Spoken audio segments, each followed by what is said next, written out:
Real estate never fails. Good luck. I hit send on that text message, my fingers steady despite the earthquake happening inside my chest. 20 minutes earlier, my husband Darren had just destroyed 15 years of careful financial planning with a single message from his supposed hunting weekend in Santa Fe. The audacity was breathtaking. Not just the betrayal, but the sheer stupidity of putting our entire life savings into some half-baked real estate scheme with his girlfriend. My name is Veronica Hale, and I'm 45 years old. For the past 15 years, I've been the financial backbone of our household here in Tucson, Arizona. While Darren played the charming salesman at Trevanta Corporation, I managed every dollar we earned, every investment we made, every safety net we built. Our retirement accounts, emergency fund, the equity in our home, I tracked it all with the precision of a Swiss watchmaker.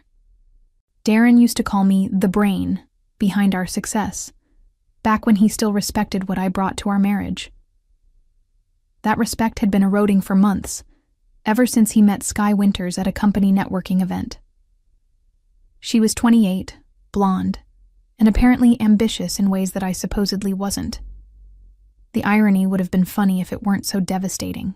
While I was building our financial empire one careful decision at a time, Darren was busy being dazzled by someone who sold condos for a living and thought she was the next real estate mogul. The warning signs had been there. Late nights at the office that smelled like perfume instead of paperwork. Weekend hunting trips that coincidentally aligned with Sky's out-of-town property visits.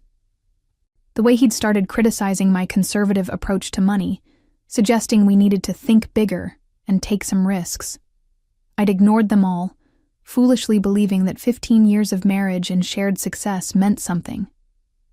Now, staring at his text message on my phone screen, I realized just how naive I'd been.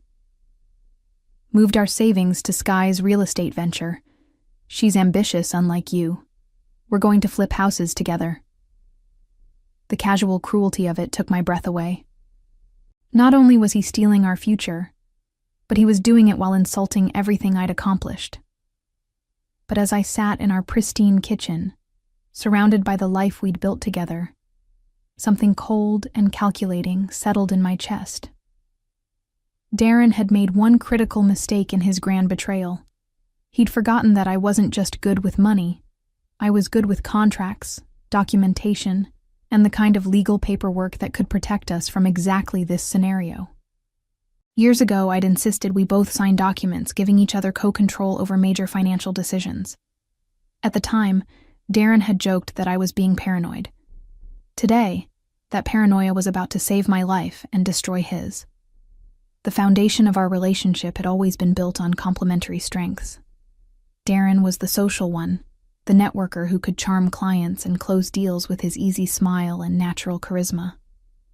I was the strategist, the one who turned his commissions into long-term wealth through careful planning and smart investments. For over a decade, it had worked beautifully. We were the couple other people envied. Financially secure, professionally successful, seemingly unshakable. I'd met Darren when I was 30, fresh out of a master's program in finance and ready to build something meaningful. He was already established at Trevanta Corporation, selling industrial equipment with the kind of confidence that made clients trust him instantly. Our courtship had been a whirlwind of expensive dinners and weekend getaways, all funded by his generous commissions. But even then, I'd been the one suggesting we save for the future, invest wisely, think beyond the immediate gratification. After we married, I'd taken over our finances completely. Darren was brilliant at making money, but terrible at managing it. Left to his own devices, he would have spent every penny on the latest gadgets, luxury vacations, and whatever caught his fancy. I channeled his earnings into a diversified portfolio that grew steadily year after year. Our emergency fund reached 6 figures.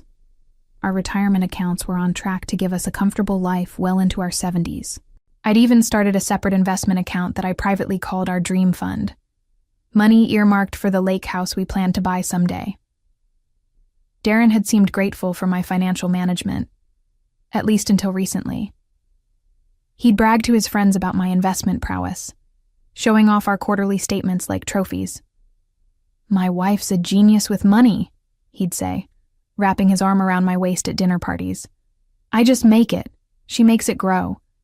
The pride in his voice had made me feel valued, essential, loved. But something shifted after he met Sky. Suddenly, my careful approach was boring. My diversified portfolio was too safe. My emergency fund was dead money that could be working harder. He'd started bringing home stories about Sky's real estate victories, a condo she'd flipped for a $20,000 profit, a commercial property she'd helped a client purchase that doubled in value. Each story felt like an indirect criticism of my methods, a suggestion that I was holding us back from greater success. I'd tried to explain the basics of risk management, the importance of steady growth over speculative gains. But Darren's eyes would glaze over during these conversations, and I could see him mentally comparing my spreadsheets to Sky's success stories.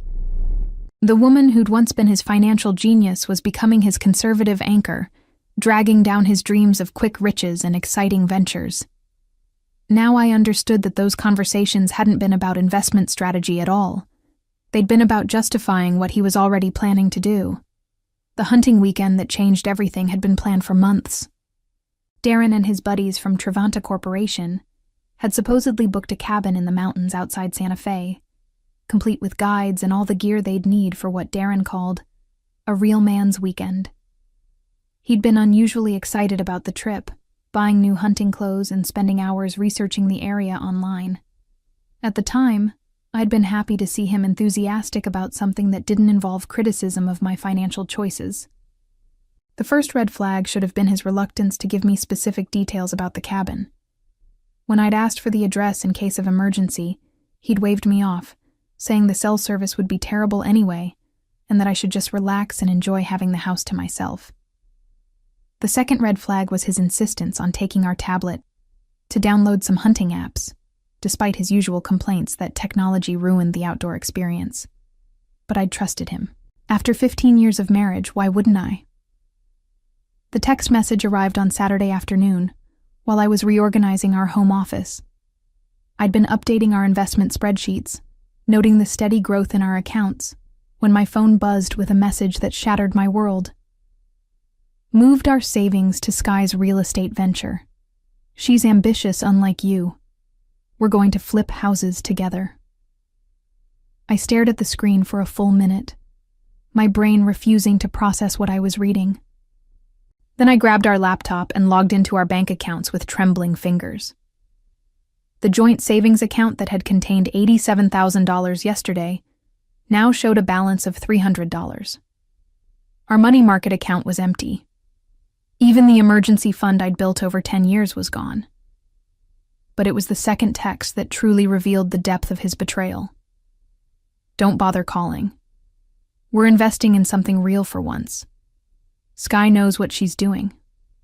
This is our chance to actually make serious money, instead of hiding it in boring accounts. The casual dismissal of everything I'd built, everything we'd achieved together, hit me like a physical blow.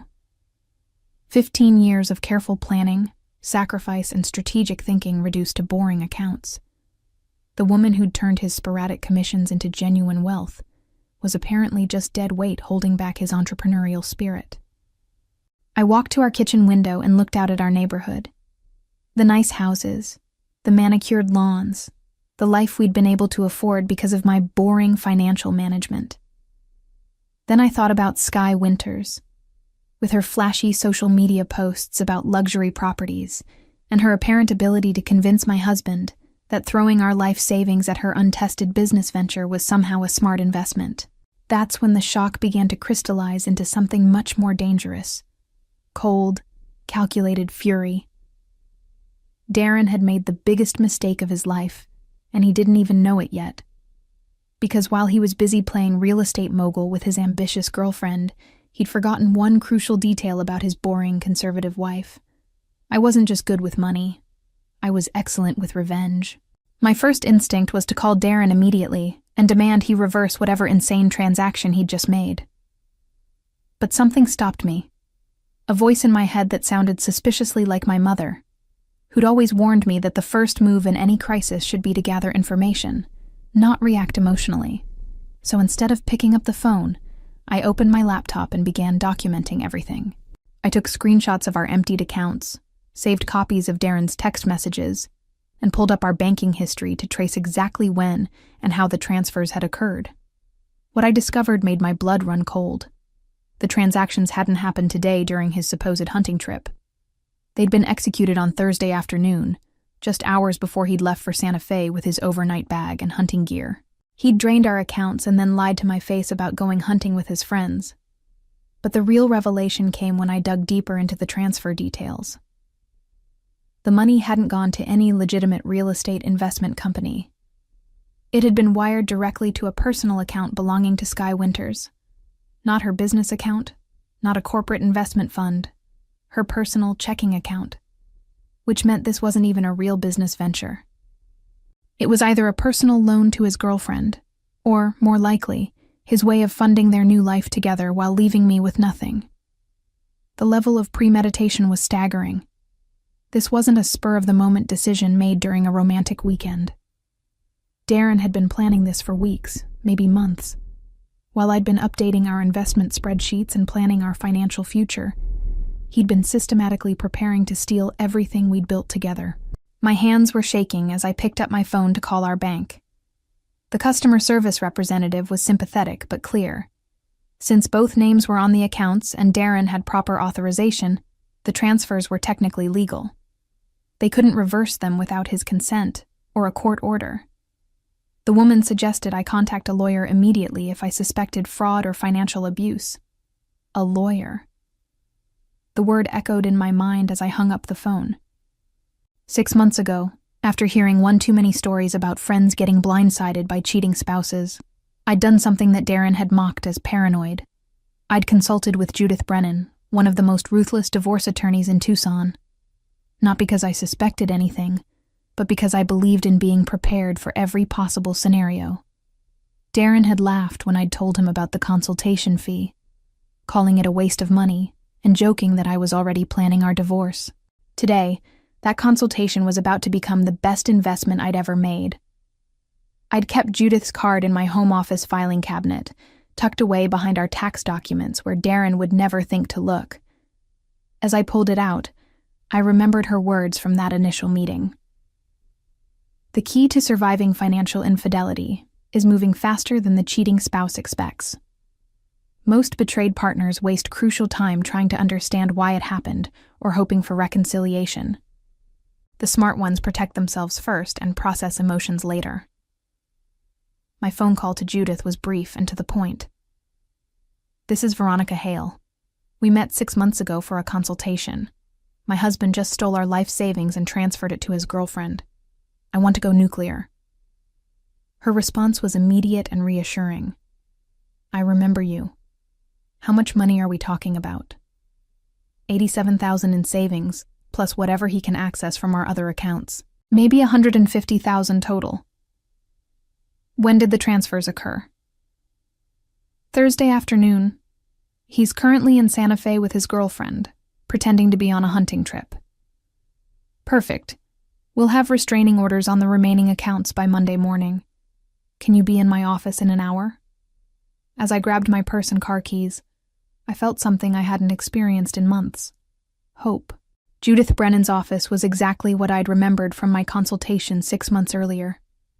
Impressive, but not flashy, with the kind of understated elegance that suggested competence rather than desperation for clients. Floor-to-ceiling law books lined the walls, and her desk was organized with the precision of someone who'd built a career on attention to detail. She was waiting for me when I arrived, having apparently cleared her Saturday afternoon schedule for what she'd already identified as a priority case. "Show me everything," she said without preamble, gesturing to the chair across from her desk. I handed over my phone with Darren's text messages and opened my laptop to display the banking records I'd compiled. Judith's expression remained neutral as she reviewed the evidence, but I caught the slight tightening around her eyes that suggested she'd seen this type of betrayal before and knew exactly how to respond to it. "Your husband made several critical mistakes," she said, after reviewing everything. "First, he documented his intent in writing. These text messages show clear evidence of financial abuse and potentially fraudulent misrepresentation of assets. Second, he transferred marital funds to a third party without your consent, which violates the co-control agreements you signed years ago. And third, he's currently out of state, which gives us a window to act before he can make any additional moves. She pulled out a legal pad and began writing notes with the speed of someone dictating strategy to herself. Here's what we're going to do. Monday morning, I'll file for emergency relief to freeze all remaining joint accounts. We'll also request a temporary restraining order preventing him from accessing any marital assets until a court can review the situation. The fact that he transferred money to his girlfriend's personal account rather than a legitimate business entity works strongly in our favor. But it was her next words that made me sit up straighter. More importantly, we're going to subpoena every financial record related to this so-called real estate venture. If Sky Winters accepted marital funds under false pretenses, if this isn't actually a legitimate business investment, she could be facing civil liability for receiving stolen property. The implications hit me immediately. You mean she could be legally responsible for returning the money? Potentially, yes. And if we can prove she knew the funds were taken without your consent, the penalties become much more severe. Judith's smile was sharp and professional. I've seen this pattern before. Younger women who get involved with married men often don't understand they're making themselves vulnerable to legal action when they accept money that isn't rightfully theirs. She continued outlining our strategy, explaining how we'd document every aspect of Darren's deception, and build a case that would not only protect my remaining assets, but potentially recover what he'd already stolen. The comprehensive approach was exactly what I'd hoped for. Aggressive, thorough, and designed to catch Darren completely off guard. There's one more thing, Judith added, leaning back in her chair. Your husband's hunting trip alibi actually works in our favor. If he's been posting about his weekend on social media while simultaneously claiming he's in the mountains with no cell service, we can use that to demonstrate a pattern of deception. Modern betrayals leave digital footprints that earlier generations couldn't have imagined. As I left her office an hour later, I felt the strangest sensation, relief mixed with anticipation. For months, I'd been watching my marriage deteriorate without understanding why or how to stop it. Now I had a plan, a timeline, and a legal advocate who understood exactly how to turn Darren's betrayal against him. The hunting weekend that was supposed to mark the beginning of his new life with Sky was about to become the biggest mistake he'd ever made. Sunday evening brought the first crack in Darren's carefully constructed narrative. He called just before 8 p.m., his voice artificially cheerful as he described his amazing hunting experience and the huge buck his friend Bradley had supposedly taken down. But I could hear something else underneath the manufactured enthusiasm. Nervous energy, like someone rehearsing a story they weren't entirely confident about. The guys want to stay another day, he said, the words coming a little too quickly. Some opportunity to track this elk that the guides think we can find. I might not be back until Tuesday evening. Of course he wanted to extend his trip. More time with Sky, more time to solidify their plans before facing the consequences of what he'd done. But his transparent lie gave me exactly what I needed. Additional time to implement Judith's strategy before he realized what was happening. That sounds wonderful, I replied, keeping my voice warm and supportive. Make sure you get some good photos for your social media. I know how much you enjoy sharing your adventures. The pause that followed told me everything I needed to know. Darren had been so focused on creating his hunting alibi that he'd forgotten about the digital trail he'd been leaving. If he'd really been in the mountains with no cell service, how had he been able to send me detailed text messages about real estate investments? And more importantly, what had he actually been posting online while supposedly disconnected from civilization? After hanging up, I spent the evening conducting my own investigation. Darren's social media accounts told a fascinating story. On Thursday, he'd posted a photo of hunting gear laid out on our bed with the caption, "Ready for a real man's weekend in the wilderness." On Friday, there were no posts at all, consistent with being in an area without cell service. But Saturday afternoon, right around the time he'd sent me the devastating text about transferring our savings, he'd posted a photo of an expensive restaurant meal in Santa Fe with the caption, "Sometimes the hunting lodge surprises you with amazing food." A hunting lodge with restaurant-quality plating and what appeared to be lobster tail? I took a screenshot and added it to my growing evidence file. But the real revelation came when I checked Sky's social media accounts. She'd been far less careful about maintaining the fiction. Her Instagram story from Saturday showed a champagne toast with perfectly manicured nails and what looked like an expensive hotel room in the background. The timestamp matched exactly with when Darren had sent me his cruel text messages about their real estate venture. I saved everything: screenshots, timestamps, even the metadata from the photos that would prove where they'd been taken. By the time I finished documenting their weekend, I had a comprehensive record of their deception that would make Darren's hunting trip story completely impossible to maintain. Monday morning couldn't come fast enough. I'd spent the weekend moving between fury and calculation, but now I felt something else entirely: the cold satisfaction of having superior information and a better strategy than my opponents. Darren thought he was playing a game where he held all the cards. He'd stolen our money, secured his girlfriend's future, and left me with nothing but broken trust and empty accounts. What he didn't realize was that he'd been playing chess while I'd been preparing for war. At 7 a.m. Monday morning, I was sitting in my car outside Judith's office with a coffee and a folder full of evidence that would turn Darren's triumph into his downfall. My phone buzzed with a text from him. "Miss you, babe. Can't wait to come home and share all the hunting stories." I smiled as I typed my response. "Can't wait to hear every detail. I'm sure it will be fascinating."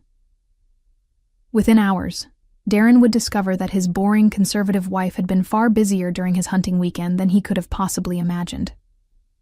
Judith's Monday morning blitz was a masterpiece of legal precision. By 10 a.m., she'd filed emergency motions with the family court requesting immediate freeze orders on all our remaining joint accounts. By noon, she'd served Trevanta Corporation with a subpoena demanding all records related to Darren's recent time-off requests and expense reports. By 2 p.m., she'd filed for a temporary restraining order preventing any further transfers of marital assets. But the real devastation came when she served Sky Winters with a civil lawsuit demanding the immediate return of the $87,000, plus interest and attorney fees. "Your husband's girlfriend just learned that accepting stolen marital funds makes her legally liable for restitution," Judith informed me during our afternoon phone call. "Her real estate venture is about to become very expensive." The speed of Judith's actions caught everyone off guard. Darren was still in Santa Fe, blissfully unaware that his financial world was collapsing. Sky was scrambling to find a lawyer to explain how she'd suddenly become a defendant in a civil lawsuit. And I was discovering that revenge served efficiently was infinitely more satisfying than revenge served hot. The first call came from our bank's fraud department, informing me that suspicious activity flags had been placed on all accounts associated with my social security number. The second call came from Darren's supervisor at Trevanta Corporation, asking if I knew why their legal department had received subpoenas related to my husband's recent travel expenses. But the most satisfying call came from Bradley Morrison, one of Darren's supposed hunting companions. "Veronica, I'm really confused," he said, his voice uncertain. "Some lawyer's office called asking about our hunting trip this weekend, but Darren told us weeks ago that he had to cancel because of a family emergency. We went without him. Is everything okay?" Everything was perfect. Tuesday afternoon brought the first cracks in Darren's composure. He called from the road, supposedly driving back from his successful hunting expedition, but his voice carried an edge of panic that he couldn't quite hide. "Veronica, did you do something with our bank accounts? I tried to access our checking account for gas money, and it's showing some kind of restriction." I let the silence stretch for a moment before responding with carefully calibrated concern. "That's strange. I haven't touched anything. Maybe you should call the bank when you get home. You know how paranoid they've become about unusual activity." "Unusual activity?" His voice pitched higher. "What kind of unusual activity?" "Oh, I don't know. Maybe large transfers or out-of-state transactions? You know how banks are these days. I paused, then added with perfect innocence. How was the hunting, by the way? Did you get good cell service up in the mountains? Your text messages came through so clearly. The silence that followed told me he was beginning to understand that his weekend of triumph was about to become something very different. When Darren finally arrived home that evening, I was waiting in our living room with a cup of tea and a manila folder. He looked exhausted, and not from hunting. His designer hunting clothes were suspiciously clean for someone who'd supposedly spent 3 days tracking elk through mountain terrain. "We need to talk," he said, dropping his overnight bag by the door. "Yes, we do." I gestured to the chair across from me. "Sit down, Darren. Let's discuss your real estate investment strategy." The color drained from his face as he recognized the legal documents spilling out of my folder.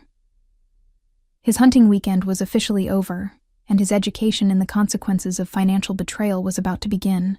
As I reflected on the swift and complete dismantling of his plans, I realized that revenge, when executed with precision and intelligence, was indeed a dish best served cold and efficiently.